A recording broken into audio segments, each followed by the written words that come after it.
అందరికీ నమస్కారం. 2026 ఈ సంవత్సరం గురించి ఒక పవర్ఫుల్ మెసేజ్ ఉంది.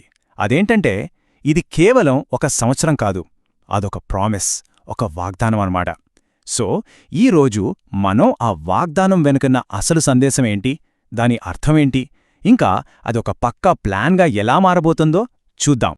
సరే, ఈ ప్రయాణాన్ని ఒక చాలా పవర్ఫుల్ స్టేట్మెంట్తో మొదలుపెడదాం. అదేంటంటే 2026 మీ అజేయమైన విజయం సమీపంలో ఉంది.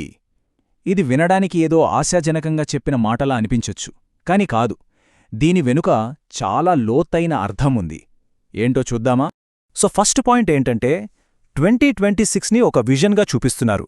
అంటే ఇది కేవలం క్యాలెండర్లో ఒక సంవత్సరం, ఒక తేదీ మాత్రమే కాదు, అదొక డెస్టినేషన్, మనం చేరుకోవాల్సిన ఒక గమ్యమన్నమాట. ఇక్కడే అసలు విషయముంది.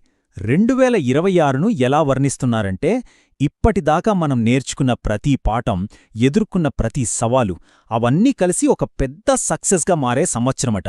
ముఖ్యంగా యాష్ ప్లాట్ఫామ్ అనే ఒక వేదిక ద్వారా వచ్చిన అనుభవాలే ఈ విజయానికి ఫౌండేషన్ అని క్లియర్గా చెప్తున్నారు. అయితే ఈ గ్రాండ్ విజన్ వెనక ఉన్న అసలు పవరేంటి? దానికోసమే గేట్వే టు లిమిట్లెస్, అంటే అపరిమితానికి ప్రవేశద్వారమని పిలుస్తున్న ఒక కొత్త సంస్థ గురించిప్పుడు మాట్లాడుకుందాం. సో అసలేంటి ఈ కొత్త వెంచర్? ఈ ఐడియా వెనుకున్న సంస్థ ఏది? ఆ వెంచర్ వెనుక ఉన్నది మరెవరో కాదు, మిస్టర్ అషూ ఫరా. ఇది ఆయన కొత్త కంపెనీ అన్నమాట. కానీ దీన్ని జస్ట్ ఒక కంపెనీలా చూడట్లేదు.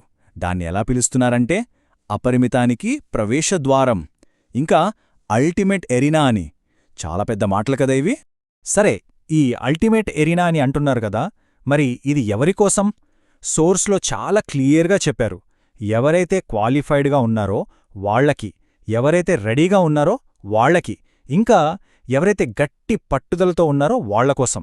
అంటే సింపుల్గా చెప్పాలంటే ఇందులో పార్టిసిపేట్ చేయడానికి ఒక స్పెషల్ కమిట్మెంట్, ప్రిపరేషన్ అవసరమన్నమాట.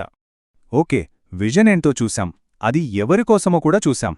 కానీ ఆ డెస్టినేషన్కి ఎలా వెళ్ళాలి?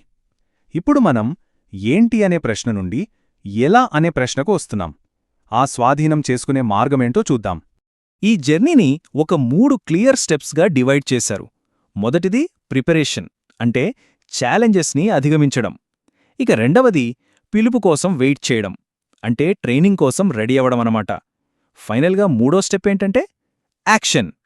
కేవైసీ ప్రాసెస్ కంప్లీట్ చేయాలి, దాంతో ఈ ఎంట్రీ కన్ఫర్మ్ అవుతుంది. ఇది చాలా చాలా ఇంపార్టెంట్ పాయింట్. ఇది కేవలం ఫిజికల్ యాక్షన్స్ గురించి మాత్రమే కాదు, ఒక మైండ్ సెట్ షిఫ్ట్ గురించి కూడా.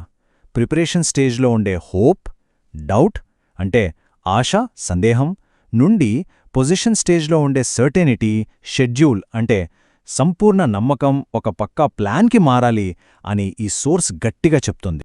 ఈ మొత్తం ఐడియాని ఈ ఒక్క వాక్యం పర్ఫెక్ట్గా చెప్తుంది. పరిమితులు లేని కంపెనీకి సందేహాలు లేని సభ్యులు కావాలి. అంటే ఇక్కడ డౌట్కి అస్సలు ప్లేస్ లేదు. సరే, ఇప్పుడు మనం ఈ అనాలిసిస్ చివరి భాగానికొచ్చాం. ఇక్కడ కన్క్లూడింగ్ ఐడియా ఏంటంటే విక్టరీ ఆన్ షెడ్యూల్. అంటే విజయం అనేది తప్పకుండా జరుగుతుంది, అది ఆల్రెడీ ఫిక్స్ అయిపోయిందనే ఫీలింగ్. ఇది కేవలం ఒక హోప్ కాదు, ఇదొక ప్లాన్ అన్నమాట.